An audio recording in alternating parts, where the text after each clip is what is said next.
खाना पीना अलगे गोरी की बेकार हो तो एगो हम हमर दिल आहोई जान तीनों तुहार हो। हेलो रुकी एगो हम हमर दिल तू ये भइलो ई तीनों तोहार है एकर मतलब का भइल ये तो बुझे के बात के बुझो बता सकल सो और नहीं के बुझा तो सोनू लाल सधुआ से पूछो तनी बताई ना तीसरा इंसान के है। तीसरा हमारा छोटा भैया है ए बाबा मिजाज में कि तोहरा बिना खाना पीना तोहरा बिना तोहरा बिना खाना पीना लगे गोरी बेकार हो एगो हमर दिल होई जान तीनों तोहार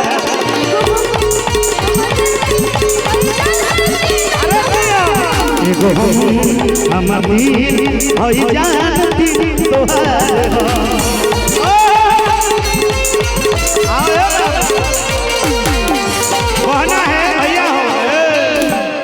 हमरो सुने के बाद धुन बजावे के बाद टुन भैया कहते कि तुम दिल की धड़कन में रहते हो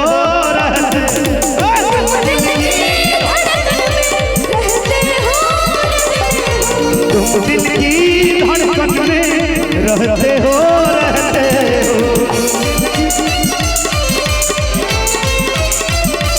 बाहों में आ जाओ सपनों में खो जाओ बाहों में आ जाओ सपनों में खो जाओ तुम दिल की धड़कन में रहती हो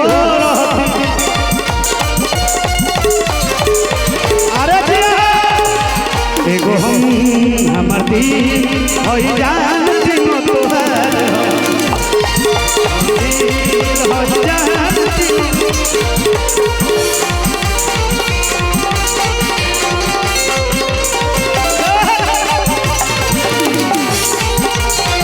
क्या बात है सुनो एगो कहे के बात जब से देखले बानी ए बाबा आज जब से देखले बानी तोहार हम चढ़ली जवानी हो ए बाबा तो ठीक से ना हम खाना खाली ना पीले पानी हो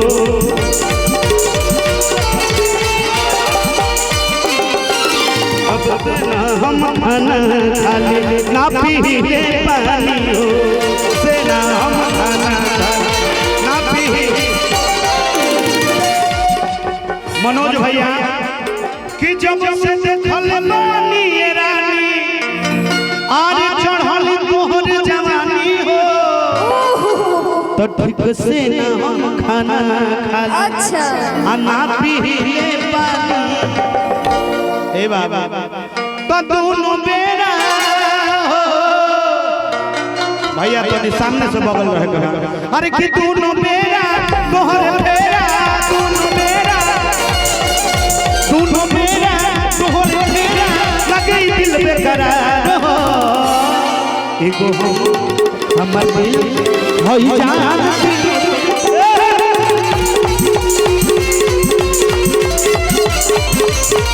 एगो हमर दिल होई जान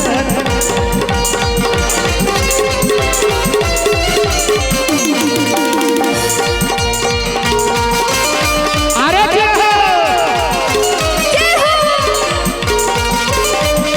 क्या बात है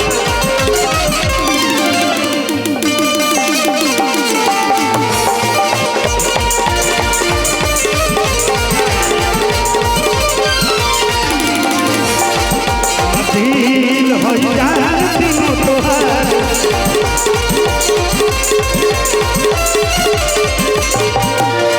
सुनो आरे बहस भैया टुन टुन हो हे राजा कि रोग तोहर लगावल हो अरे कहे सुनू लाल सधुआ तो तोहरे न जावा अरे पहले रही दीवाना हम तो पागल तोहरे बनावल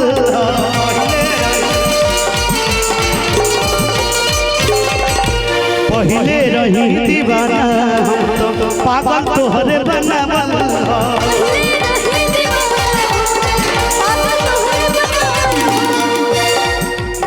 तोहरे फेरा चारों बेरा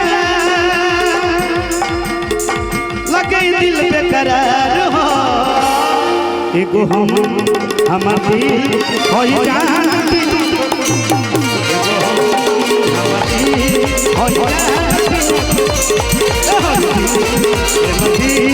होई जनवती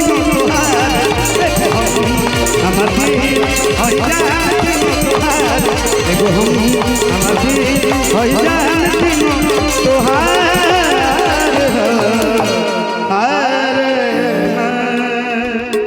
लेकिन कहे भैया